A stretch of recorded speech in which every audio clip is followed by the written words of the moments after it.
During my son's wedding, when everyone was applauding the newlyweds, an unknown number rang. Stop this wedding! Immediately! I barely had time to step out onto the terrace. Who is this? Why? The voice on the other end was cold and confident. You need to know the truth about your son's bride. What he said shocked me. You won't believe what she wanted to do. Before we continue, please subscribe to the channel and write in the comments what time it is where you are now. I was reviewing quarterly inventory reports when Kevin burst through the showroom doors. The fluorescent lights caught something metallic in his hand, an engagement ring box. He held it up like a trophy. Dad, I did it. I asked Jessica to marry me last night. My coffee mug stopped halfway to my lips. 5 months. You've known her 5 months.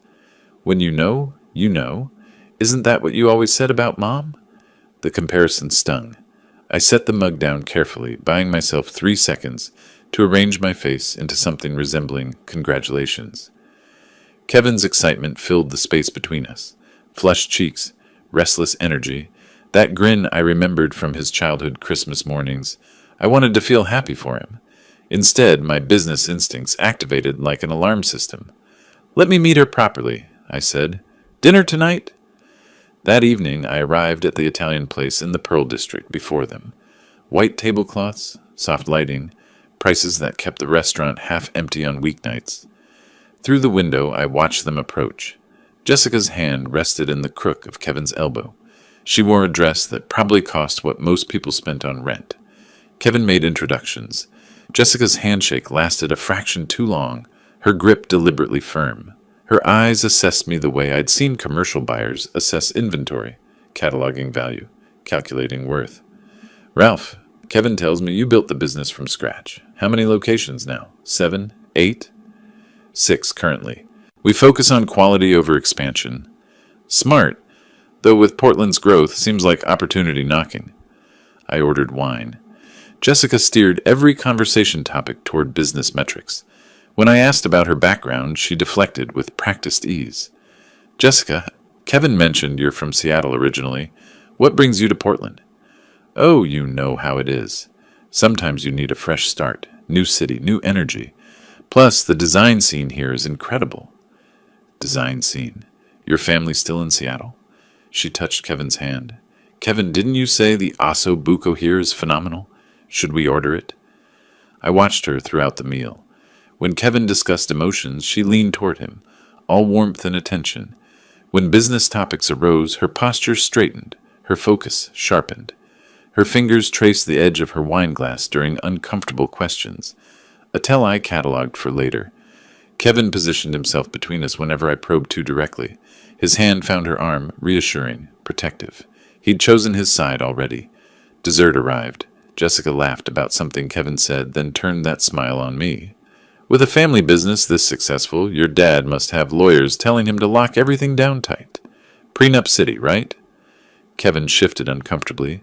Jess, I'm teasing. We don't need that kind of thing. We trust each other completely. I said nothing. My silence expanded across the table like spilled wine. Kevin broke it. Dad, there's no rush, but...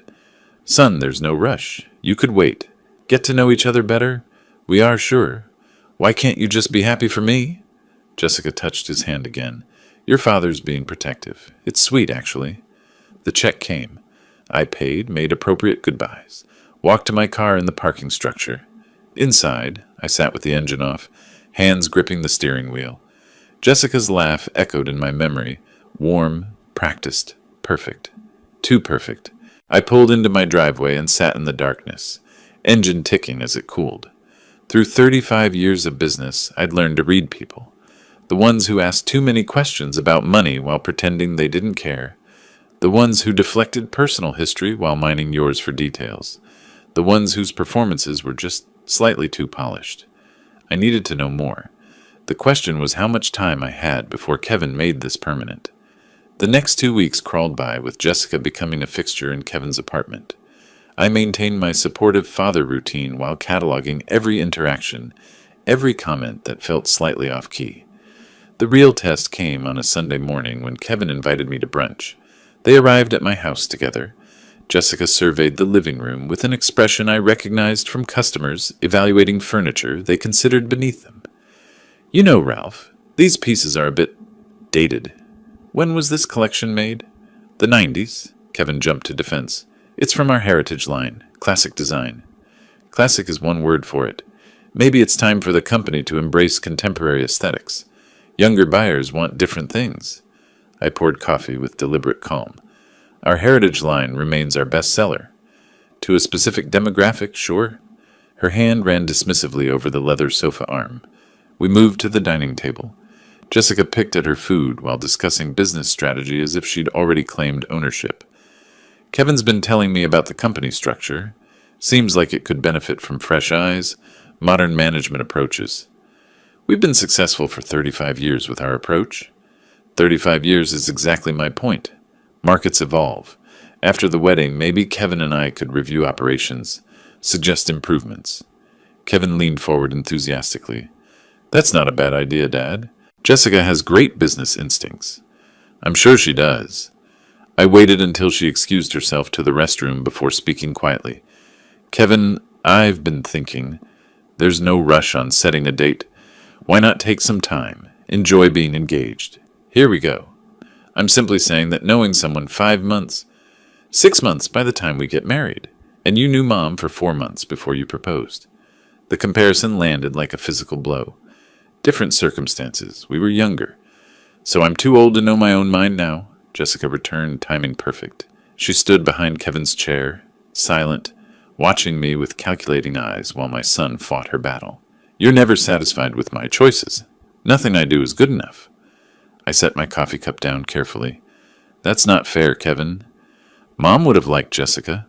Mom would have been happy for me instead of finding problems with everything. The words hit exactly where he'd aimed them. Don't. Don't what? Don't point out that you've been impossible since she died? That you can't stand seeing me happy? Jessica's voice came soft, gentle. Kevin, maybe we should go. Your father needs time to think. Kevin stood abruptly. His chair scraped against hardwood, the sound sharp in the sudden tension. You know what, Dad? If you can't support this wedding, then maybe you shouldn't come. Kevin, I mean it. I'm done trying to get your approval. I'm a grown man making my own decisions. The door slammed. Through the window, I watched them walk to Kevin's car. Jessica glanced back once, her expression unreadable. I cleared the table mechanically. Plates into the dishwasher, cups rinsed, surface wiped clean.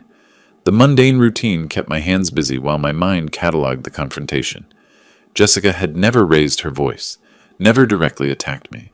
She'd simply sat back and let Kevin weaponize his grief, his frustration, his love for his dead mother. That evening, I sat in my study as twilight deepened the shadows. My business Rolodex lay open on the desk, old school, but I'd never trusted purely digital records. I flipped through contacts accumulated over decades. Amanda Richardson, Private Investigations. A colleague had used her services during a partnership dispute 2 years ago. Thorough, discreet, fast. The only adjectives that mattered now. I pulled out my phone and typed, Need comprehensive background check. Urgent. Can we meet tomorrow? My thumb hovered over the send button. This crossed a line. Invaded privacy. Violated trust between father and son. I hit send. Whatever Jessica Turner was hiding, I would find it. My son's future depended on it. Amanda Richardson's office sat above a Korean restaurant in southeast Portland, the kind of place you'd never notice unless you knew to look. I climbed the narrow stairs the morning after my decision, the scent of kimchi and determination equally sharp. My message had reached her late the previous night. Her response came at 6 a.m. 10 o'clock, bring everything you know. She met me at the door. Former cop, my accountant had said. It showed in her posture, her direct gaze, the way she assessed me in 3 seconds flat. Your accountant said you needed discretion. What are we looking at? My son's engaged. 5 months of dating, now planning a wedding. Something feels wrong. She gestured to a chair across from her desk. Feelings aren't evidence. Give me facts. She asked too many questions about money. She answers none about herself. She knew details about my business before we met. Amanda made notes on a yellow legal pad. That's not romance. That's research. I provided what I had. Jessica's name, Kevin's timeline, the dinner observations, the brunch confrontation. Amanda wrote everything down with the methodical precision of someone who documented worse things than my suspicions. 2 weeks minimum, she said. Maybe 3. Can you maintain normal relations with your son that long? I'll manage. The waiting was torture. I showed up to work each morning, reviewed inventory reports with Kevin, discussed spring promotion strategies. We were professionally civil, personally distant. He thought I was giving him space to plan his wedding.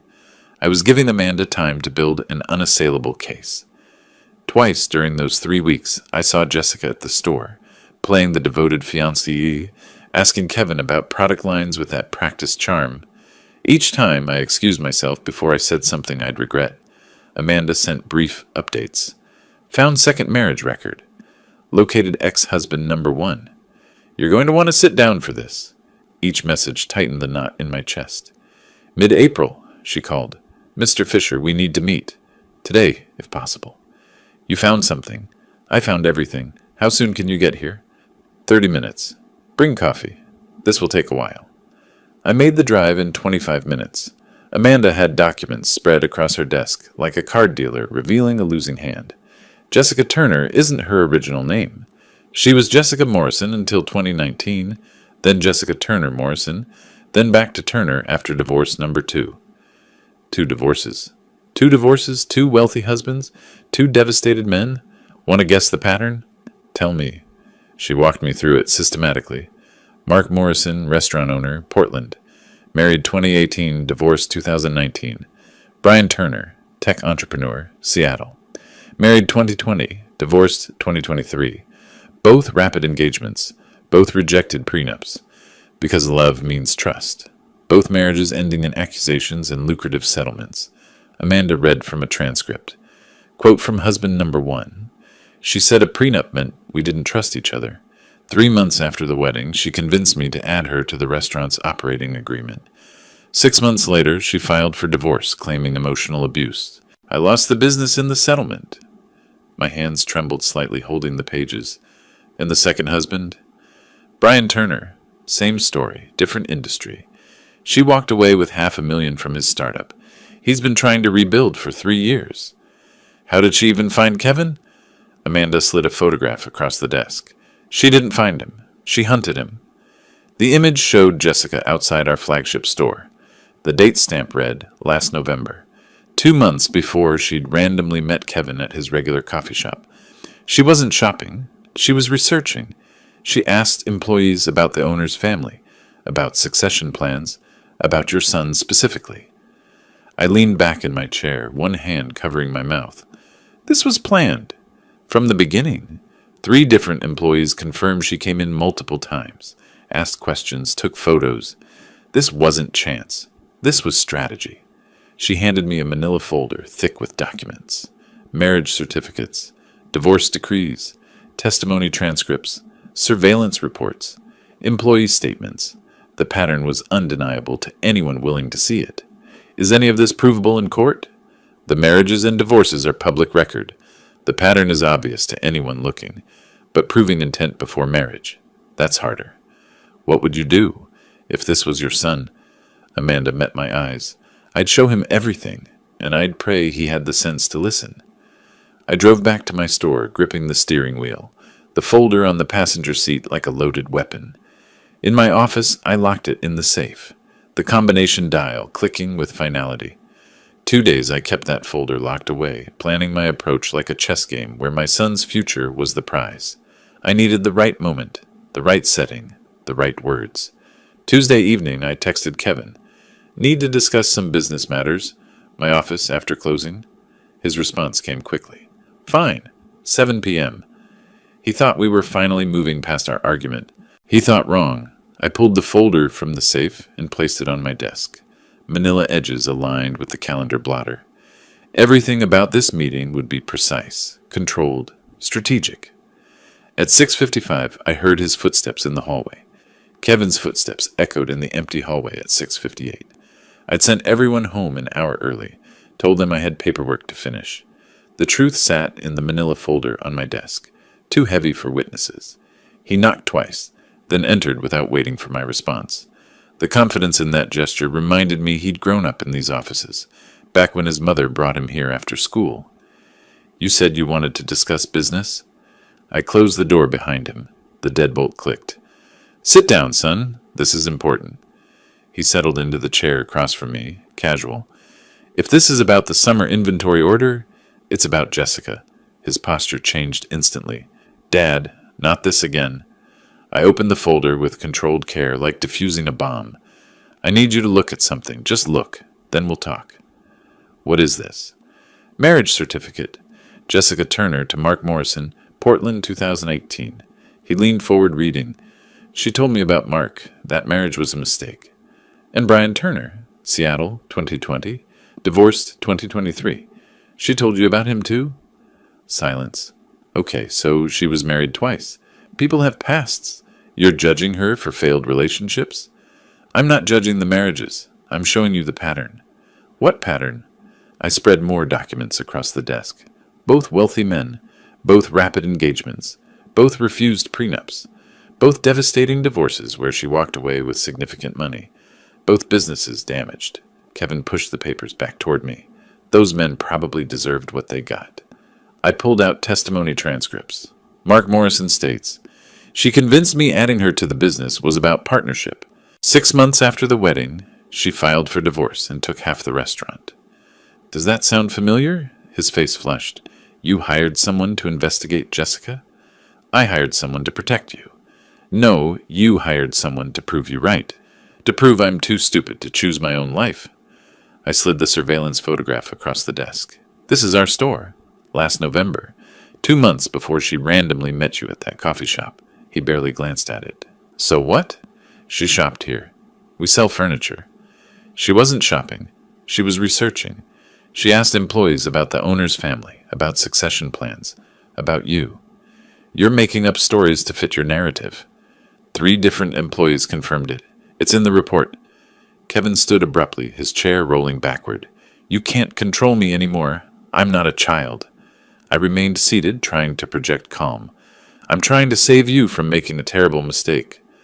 No, you're trying to control my life because you can't control your own. You've been impossible since Mom died. Don't. Do not bring your mother into this. Why not? It's the truth. You can't stand seeing me happy because you're miserable. The words hit like physical blows. I kept my voice level. Your mother would have seen through Jessica in 5 minutes. You don't get to speak for her. You don't get to use her as ammunition. I'm using facts as ammunition. Look at the evidence. I'm looking at a father who's become a stranger, someone who'd rather destroy my happiness than admit he might be wrong. He grabbed his jacket from the chair back, movements jerky with anger. I stood, desperate to reach him before he left. Kevin, please, just postpone the wedding. Give yourself time to verify. Verify what? Your paranoid theories? Your paid investigator's gossip? These are court documents, public records, testimony from, I don't care. Jessica and I are getting married in 6 weeks. You can either support that or you can stay away. Son, I mean it, Dad. If you can't be happy for me, don't come to the wedding. Don't call. Don't interfere. I'm done. You're making a mistake that could cost you everything. His hand was on the doorknob. The only mistake I made was thinking you'd changed, thinking you could let me be my own person. I love you. That's why I'm doing this. No, if you loved me, you'd trust me. The door slammed. The windows vibrated. Then silence. I stood there for several seconds before sitting down heavily. The evidence lay scattered across my desk like casualties. Kevin would tell Jessica about this conversation. She'd know I was onto her. The direct approach had failed. Worse, it had driven my son further into her arms. The silence lasted until midnight. I gathered the documents carefully, returning them to the folder with methodical precision. If Kevin wouldn't let me save him with truth, I'd have to save him another way. I picked up my phone and began typing. You're right. I've been overbearing. I'm sorry. If Jessica makes you happy, I'll support your decision. Let's talk about the wedding. The words tasted like ash, but chess players sometimes sacrifice pieces to protect the king. I hit send. Wednesday morning, I had an appointment scheduled with an attorney named Stephen Grant. If Kevin wouldn't end this engagement, I'd make sure Jessica couldn't destroy him when the marriage inevitably failed. A week of silence felt like a year. We passed each other in the office hallways with the careful distance of strangers, exchanged necessary emails about inventory and vendor contracts, maintained the fiction that Fisher's Fine Furniture could function with its two leaders barely speaking. By Friday, the tension had become unsustainable. I found myself staring at my phone, Stephen Grant's business card beside it, knowing I had a choice: let my son marry a predator while our relationship disintegrated, or swallow my pride and build a different kind of protection. I picked up the phone, put it down, picked it up again. Finally, I sent a text. "Kevin, can we talk? My office?" His response took 20 minutes. "Fine, 5 o'clock. He arrived with defensive body language, arms crossed, standing rather than sitting. I stood from behind my desk, moved to the chairs by the window. Different positioning than our last conversation in this room, different outcome needed. "Thank you for coming. I know this week has been difficult. If you're going to lecture me again, I'm not. I'm here to apologize." Silence. His arms stayed crossed, but I saw the surprise. I was too harsh. Maybe I was wrong. "Dad, I didn't mean—" "You meant it, and you might be right. I've been holding on too tight, trying to protect you from everything. About your mother, about me being unable to let go." Kevin's posture softened slightly. "I just want to make my own choices." "I know. And Jessica is your choice. I need to respect that."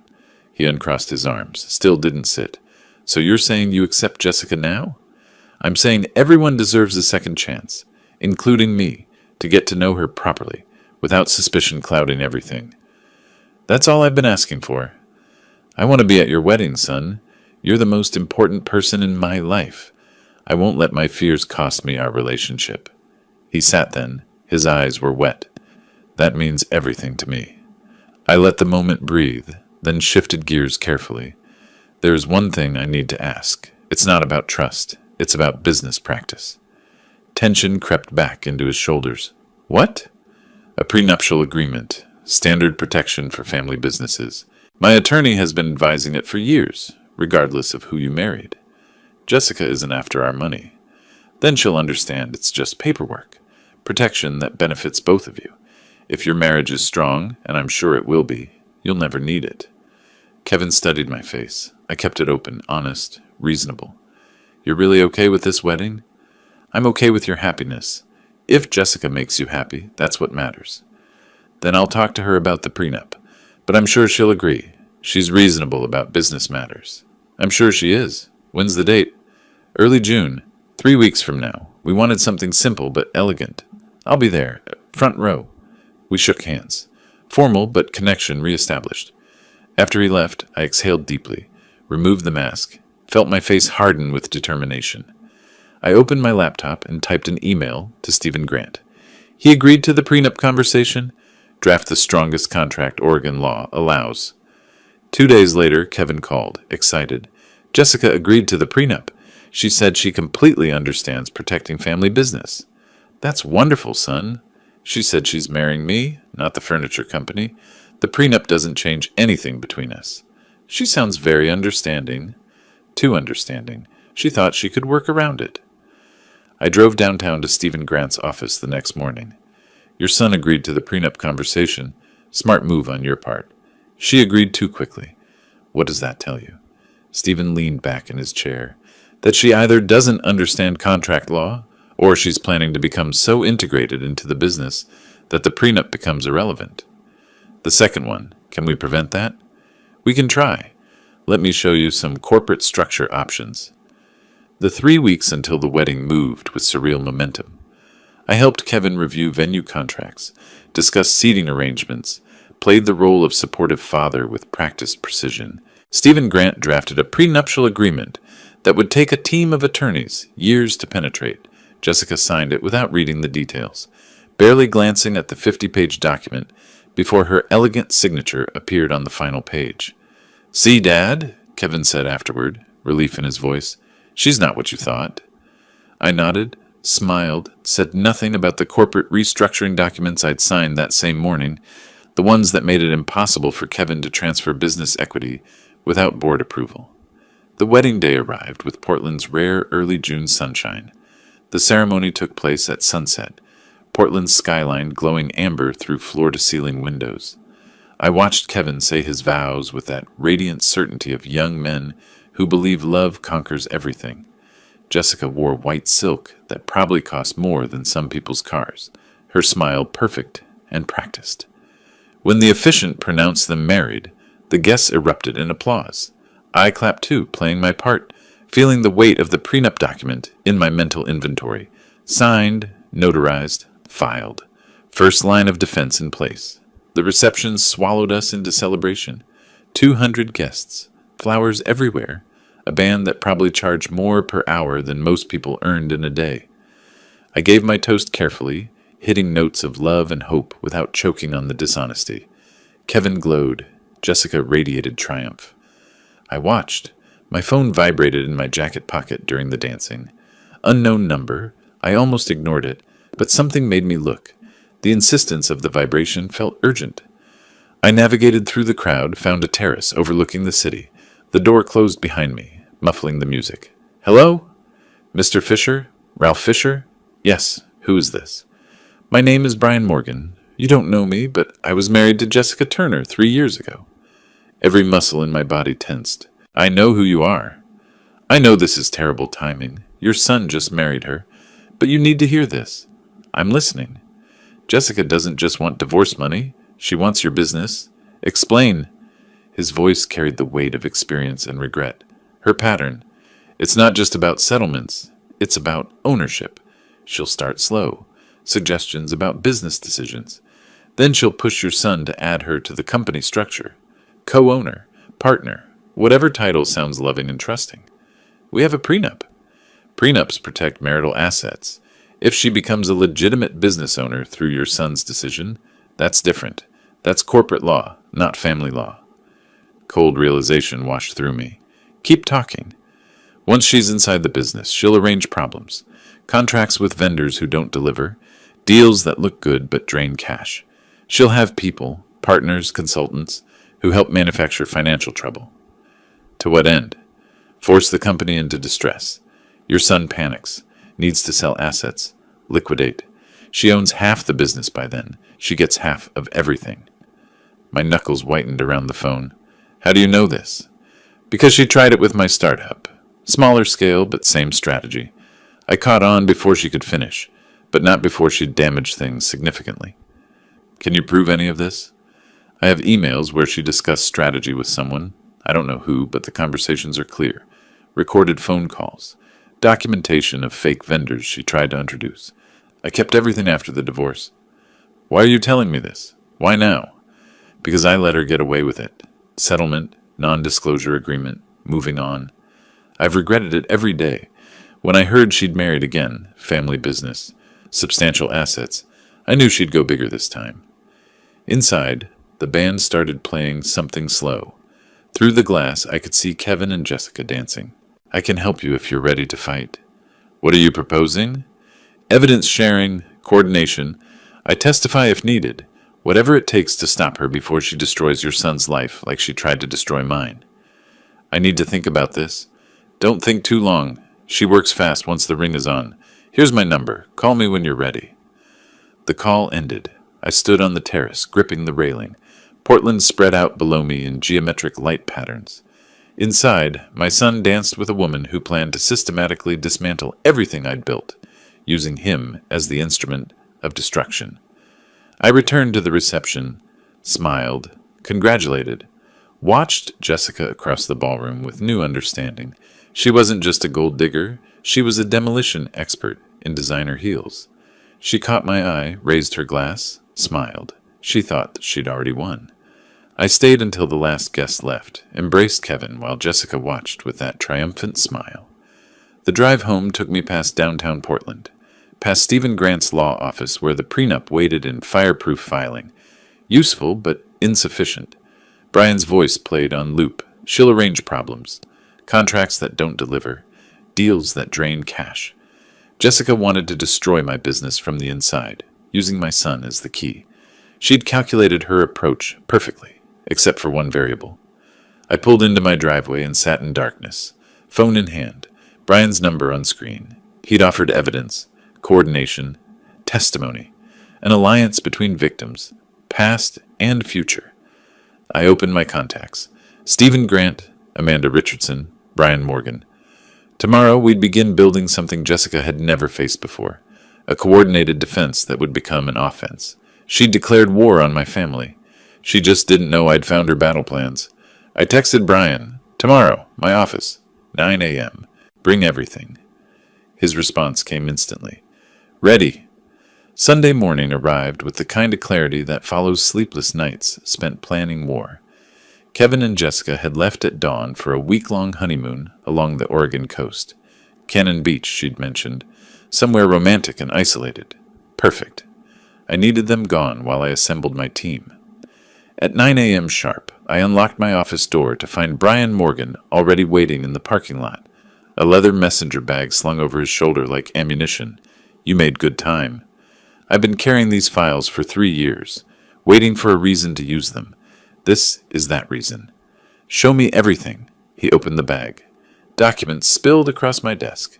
Emails printed and highlighted. Text messages. Annotated timelines. I picked up the first page and began reading Jessica's own words. "Once he adds me to the LLC, we can start introducing the contractors. 3 months of bleeding cash, then suggests selling the flagship location." I looked up at Brian. She wrote this to someone. Her friend Danielle, I think. I never got a last name, but they discussed tactics openly. "This is premeditated fraud." "Yes, but proving it before she acts is the challenge. This evidence shows intent, not execution. Intent is enough if we're prepared when she makes her move." Brian played an audio recording on his phone, Jessica's voice discussing consultant networks, timing strategies, asset liquidation targets. My hands shook slightly as I took notes. "I need Mark Walters' number." "Your first husband?" "Yes. If the pattern's real, he'll confirm it." 20 minutes later, I had Mark on the phone. "Mr. Walters, my name is Ralph Fisher. Brian Morgan gave me your number. My son just married Jessica." A heavy sigh came through the line. "I'm sorry to hear that. I need to know what happened with your restaurant. How much time do you have? Because the answer is everything. She happened to everything." He told me his story. 6 months after the wedding, she'd convinced him to add her as co-owner. Partners in life, partners in business. Within a year, mysterious consultants had recommended disastrous expansions. Suppliers delivered inferior product at premium prices. The business hemorrhaged money. She filed for divorce, claimed half, forced him to sell. "Do you have documentation?" "Business records, divorce decree, consultant contracts, all of it. If you're building a case, I'll help." After lunch, I drove downtown to Stephen Grant's office. Brian met me there. We spread everything across Stephen's conference table. 3 men representing 3 chapters in Jessica Turner's predatory career, united by determination that there would be no 4th victim. The prenup protects marital assets, but if Kevin voluntarily makes her a business owner, we're in different legal territory. Can we prevent him from doing that?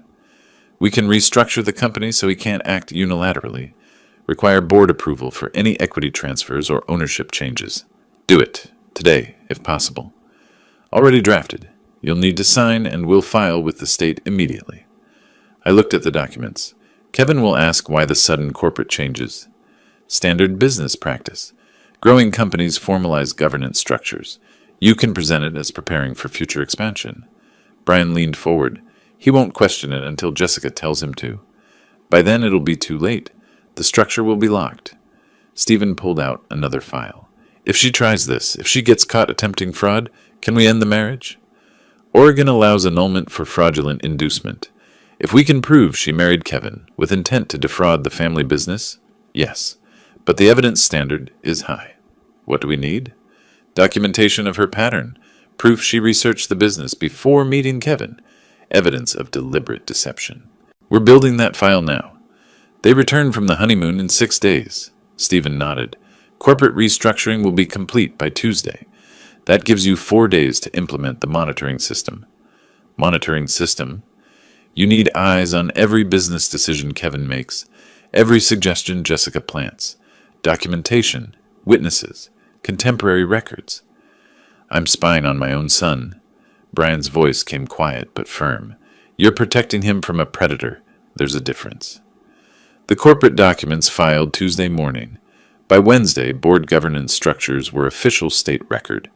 Thursday, I met with my 3 board partners, trusted colleagues who'd helped build Fisher's Fine Furniture over decades, and briefed them on the threat. They understood immediately. By Friday afternoon, when Kevin and Jessica returned from Cannon Beach with sun-flushed faces and honeymoon stories, the fortress was complete. Kevin noticed nothing different. The business operated normally, I played the supportive father, and Jessica began to relax into what she thought was victory. I gave her 1 week to make her first move.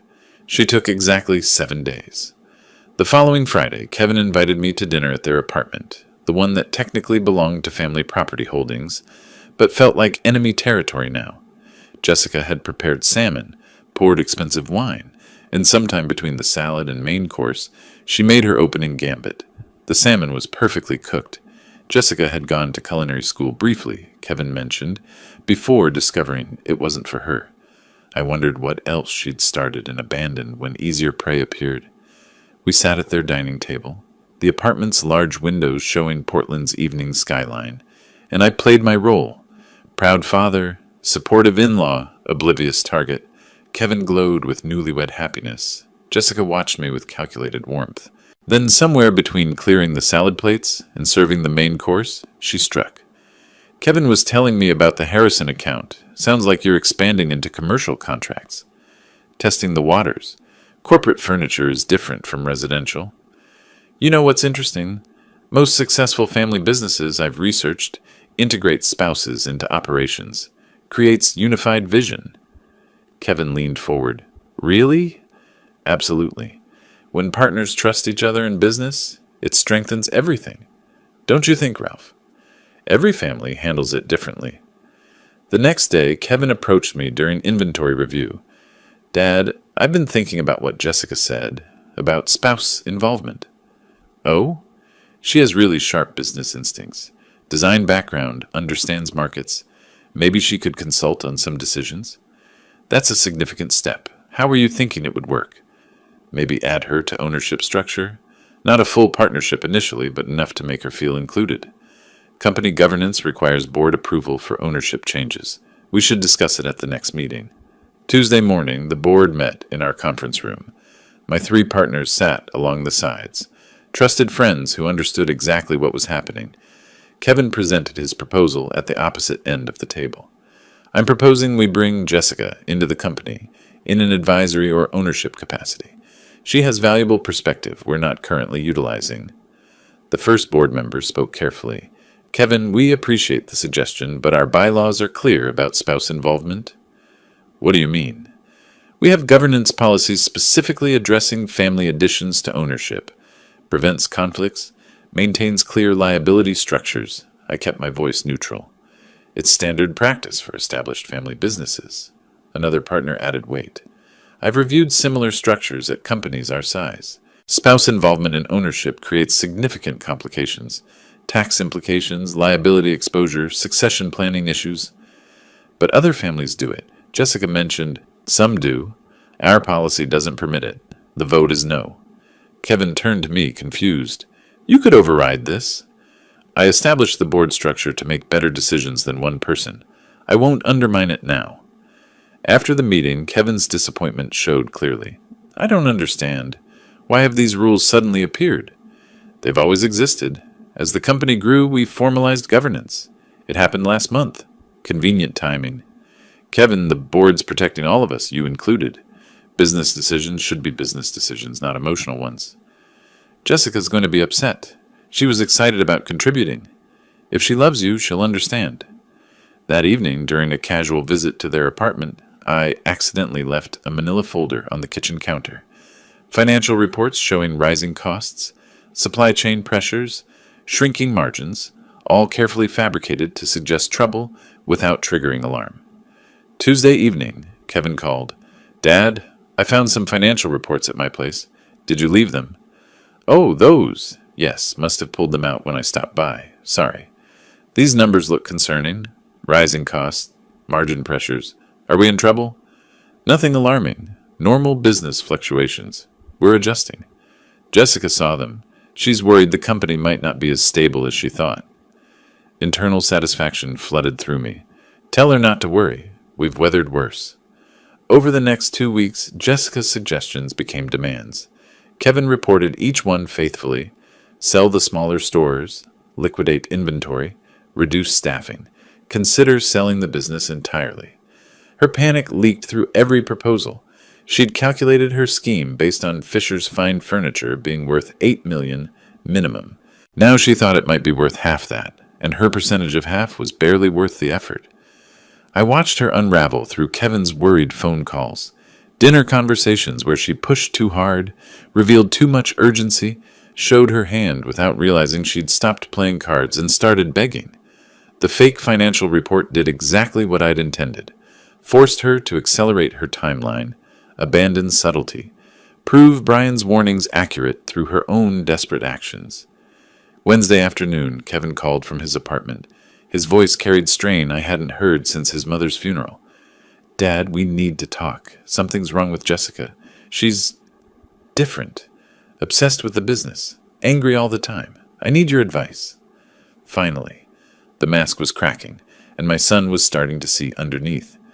Jessica's desperation manifested in a man named Derek Chambers. He appeared at our offices on a Wednesday morning in early August, carrying a leather portfolio and wearing the kind of confident smile that consultants practice in mirrors. Kevin introduced him as a business strategist Jessica had found, someone who could help us navigate current market challenges. I shook his hand and knew immediately this was her accomplice, the final piece of her scheme, arriving right on schedule. Derek spread restructuring documents across our conference table. Fisher's Fine Furniture is at a critical juncture. The market data shows vulnerability that requires immediate action. What kind of action? Kevin leaned forward, worried. Restructured ownership. Bring in strategic partners, or in this case, family partners, to share risk and decision-making. You're suggesting Kevin take majority control? Kevin and Jessica as co-managing partners. You'd retain ownership stake, but operational control would transfer. I watched my son's face. He was buying it. That's quite a shift. After Derek left, Kevin approached me. Dad, he makes good points. Maybe we need fresh thinking. You've known him 3 days and you're considering restructuring a 35-year company. Jessica vetted him. He's worked with other family businesses. I'm sure he has. Kevin scheduled signing for Friday afternoon. I had 48 hours. Thursday evening, I invited him to my office. Stephen Grant waited with me, evidence folders stacked on my desk like ammunition. Thanks for coming, Kevin. I know you're scheduled to sign Derek's proposal tomorrow. That's the plan, unless you see problems with the structure. I see several problems. Stephen's here to help me explain them. Kevin noticed the attorney, his expression shifting. This feels formal. Stephen's voice came quiet but firm. It needs to be. What we're about to show you requires legal context. I opened the first folder. Surveillance photos of Jessica outside our store, dated November, 4 months before she'd randomly met Kevin. What is this? Your wife researching our business before your chance meeting. We've been through this? No. This time you'll listen, because this time I have proof you can't dismiss. For the next hour, I showed him everything. Brian's emails, Mark's testimony, Amanda's investigation, Jessica's own words in recorded conversations discussing timeline, Derek's role, exit strategy. Stephen read from one email. Quote, once the consultant presents restructuring, Kevin will convince his father. 3 months after, we start the vendor problems. 6 months, liquidation discussions. Dated 2 weeks ago. Who did she send that to? Unknown recipient. But the intent is clear. This could be fake. It's not. Brian Morgan provided it. Her second ex-husband. The man she did this to before you.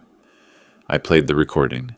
Jessica's voice filled the office, discussing Derek's role, Ralph being voted out, the perfection of using Kevin as the instrument of his father's destruction. Kevin's hands trembled holding the pages, his face drained of color. When was this recorded? 10 days ago. Derek Chambers isn't a consultant, I said quietly. He's Jessica's partner. They've worked together before. You're saying she planted him? Stephen answered. Mark Morrison, her first husband, had a consultant recommend expansion that bankrupted his restaurant. Same methodology. This can't be real. She loves me. She loves what you represent, access to this company. That's all she ever wanted.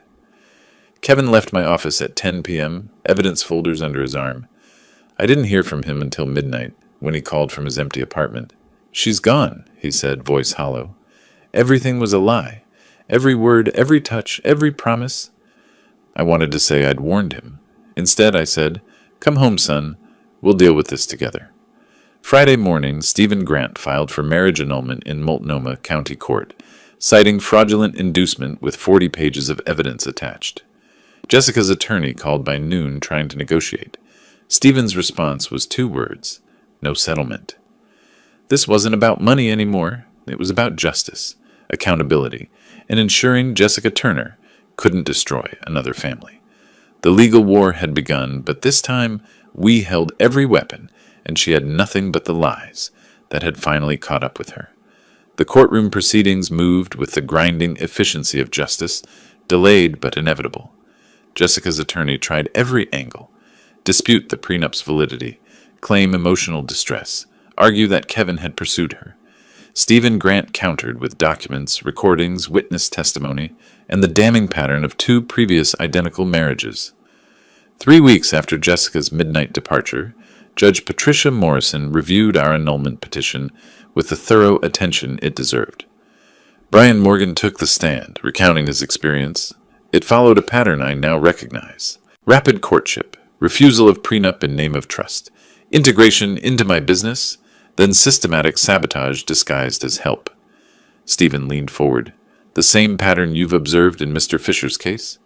"Identical, down to the business consultant she introduced. It's not coincidence. It's methodology." Judge Morrison studied the evidence for what felt like hours. When she spoke, her voice carried disapproval sharp enough to cut. "This court has reviewed extensive evidence of fraudulent inducement. The respondent entered this marriage with documented intent to deceive and defraud. The pattern established by previous marriages, the premeditated research of the petitioner's family, and the respondent's own recorded words establish clear grounds for annulment." The gavel struck. Marriage is declared void ab initio. The respondent receives no marital assets. Case closed. Jessica's attorney made one final attempt at negotiation. "My client is willing to drop her counterclaims in exchange for a modest settlement. $50,000 would resolve everything quietly." Stephen didn't hesitate. "Your client committed fraud. She gets nothing. If she continues fighting, we'll pursue criminal charges for conspiracy to commit fraud." Victory felt less satisfying than I'd expected. Kevin hadn't attended the proceedings, too painful to witness. He spent those weeks in therapy, processing betrayal that cut deeper than any of us could fully understand. One afternoon in the therapist's office, she asked him what he needed from me. I need him not to say he was right. I need him to let me feel stupid without confirming it. "You're not stupid," I said. "You're human. She was professional. This is what she does. I should have listened to you. I should have found a way to reach you better. We both made mistakes." Recovery wasn't linear. Some days Kevin barely functioned. Other days he threw himself into work with intensity that worried me. But gradually something shifted. He began seeing the business differently, not as obligation or inheritance, but as something worth understanding, worth building, worth protecting. Late one evening I found him at his desk, surrounded by expansion proposals. "You've been here until midnight 3 nights this week.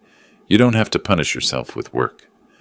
"I'm not punishing myself. I'm finally understanding what you've been building. The customers, the craft, the relationships. It matters. You're seeing the business differently now. I'm seeing everything differently now, including how much I took for granted." September arrived with Kevin proposing something ambitious. A new flagship store in downtown Portland's Pearl District. Prime location. Expensive. A statement that we weren't just surviving, we were thriving. "When did you become the ambitious one?" I asked, surprised. "When I realized this company is worth fighting for, like you've been fighting all along." The grand opening drew 200 guests. Kevin gave a speech about family, resilience, and the values I'd instilled in every piece we created. Watching him, confident, purposeful, genuinely engaged, I felt something more powerful than vindication. Later, as guests departed and we stood alone in the empty showroom, he turned to me. Thank you for not giving up on me even when I gave up on myself. You're my son. I'll never give up on you. Portland's lights reflected off the new store's windows like promises. Kevin moved through his life now with ease earned through pain, the bearing of someone who'd been tested and survived. I'd set out to protect my business from a predator, but watching Kevin now, I realized I'd done something more important. I'd protected his future, his ability to trust himself again, his potential to become the man he was meant to be. Jessica had tried to make him a victim. Instead, she'd inadvertently made him stronger. The revenge wasn't destroying her legally, though that was satisfying. The revenge was this: Kevin standing here, successful, recovered, better than before. She'd failed completely, and we'd won everything that mattered. She almost won, Kevin said quietly, looking around the showroom we'd built together, but she didn't. I looked at my son, older now, wiser, carrying scars that had become strength. No, I agreed. She didn't come close. Because winning wasn't about the money she didn't get or the annulment we secured. Winning was Kevin standing here, whole and purposeful, building a future she'd tried to steal. That was justice. That was revenge. That was love. If you like this story, please like this video, subscribe to the channel, and share your impressions of this story in the comments. To listen to the next story, click on the box on the left. Thank you for watching.